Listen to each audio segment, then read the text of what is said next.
Ada desas-desus tentara Amerika Serikat dihujani roket di Suriah, tapi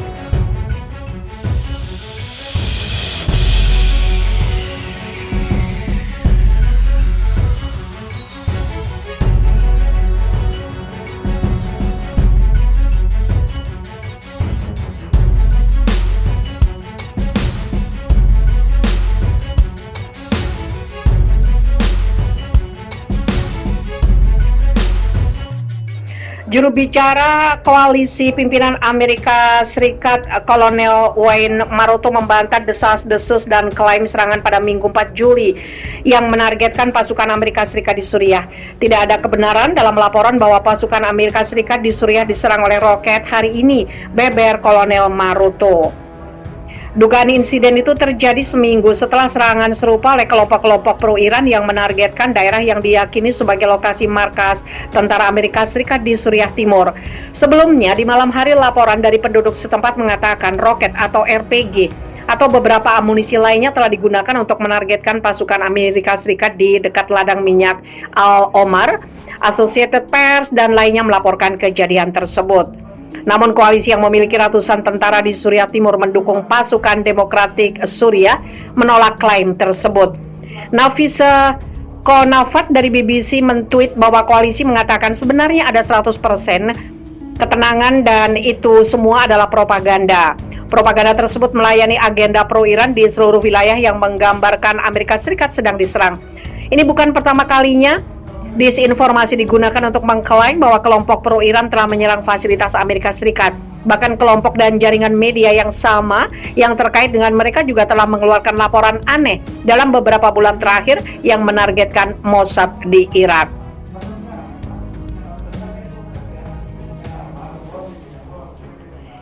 Fars News Iran dan Tasnim memasang berita utama mengklaim Amerika Serikat telah menjadi sasaran di Suriah dan bahwa ledakan terdengar.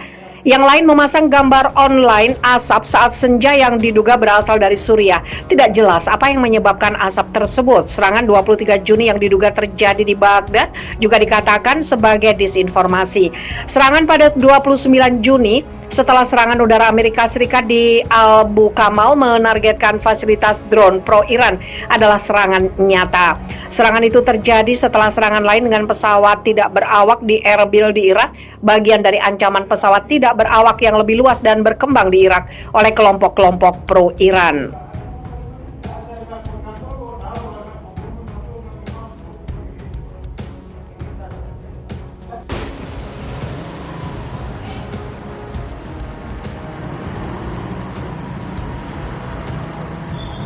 Jihad Islam perlawanan Palestina bisa paksa Israel angkat kaki dari Palestina. Perginya para pemukim Israel dari sebuah distrik di tepi barat memperoleh tanggapan dari anggota senior Jihad Islam Ahmad Mudalil. Dia menilai perlawanan rakyat Palestina yang berlanjut memiliki kemampuan untuk memaksa rezim Israel dan para pemukim untuk meninggalkan seluruh wilayah Palestina. Para pemukim Israel di distrik Avitar, kota Beita, selatan Nablus, terpaksa meninggalkan tempat tinggal mereka karena protes dan penentangan atas pembangunan distrik Israel yang terus-menerus dilakukan warga Palestina. Ini adalah sebuah kemenangan bagi jalan dan metode perlawanan serta berlanjutnya kemenangan di Perang Saif Al-Quds, kata Ahmad Mudalil, seperti dikutip dari Pars Today pada Sabtu 3 Juli 2021. Ahmad Mudalil menyebutkan bahwa Israel hanya mengerti bahasa kekerasan. Oleh karena itu, api perlawanan harus dinyalakan di seluruh daerah konflik di tepi barat terhadap para pemukim dan militer Israel. Apa yang dilakukan para pemuda revolusioner di Beita membuktikan bahwa Israel adalah sebuah rezim yang lemah. Kemenangan menjadi sesuatu yang bukan mustahil. Militer Israel tidak akan mampu menahan pukulan kelompok perlawanan Palestina yang datang dari segala arah, tegas Ahmad Mudalil.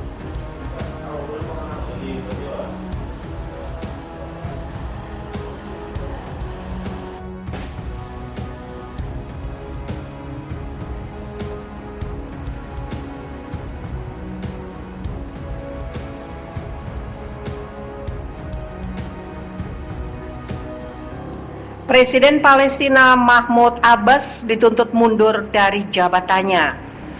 Ratusan warga Palestina melakukan protes dan menuntut Presiden Mahmud Abbas mundur dari jabatannya.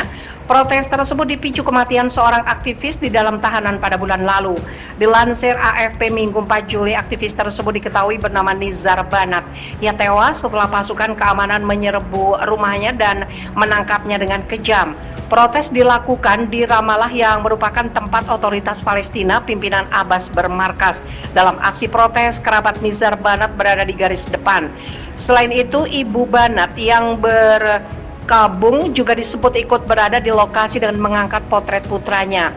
Selain membawa potret Bana, para demonstran juga mengangkat spanduk besar yang bertuliskan Abbas Live. Bahwa ini adalah pesan kesetiaan kepada Nizar Banat dan kepada pihak berwenang yang harus mengadili mereka yang bertanggung jawab atas kematiannya, ujar mantan Kepala Dewan Legislatif Palestina Hassan Kreisah. Polisi Palestina dan pasukan keamanan memblokir jalan menuju markas Abbas di Ramallah. Kematian Banat pada 24 Juni memicu protes berhari-hari dan memicu kecaman internasional. Menurut otopsi, dia dipukuli di kepala, dada, leher, kaki, dan tangan dengan waktu kurang dari 1 jam antara penangkapannya dan kematiannya.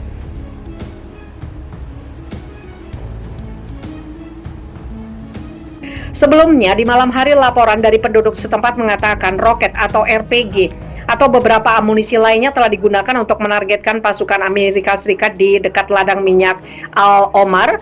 Associated Press dan lainnya melaporkan kejadian tersebut. Namun koalisi yang memiliki ratusan tentara di Suriah Timur mendukung pasukan Demokratik Suriah menolak klaim tersebut. Nafisa Konafat dari BBC mentweet bahwa koalisi mengatakan sebenarnya ada 100% ketenangan dan itu semua adalah propaganda. Propaganda tersebut melayani agenda pro-Iran di seluruh wilayah yang menggambarkan Amerika Serikat sedang diserang. Ini bukan pertama kalinya disinformasi digunakan untuk mengklaim bahwa kelompok pro-Iran telah menyerang fasilitas Amerika Serikat. Bahkan kelompok dan jaringan media yang sama yang terkait dengan mereka juga telah mengeluarkan laporan aneh dalam beberapa bulan terakhir yang menargetkan Mossad di Irak.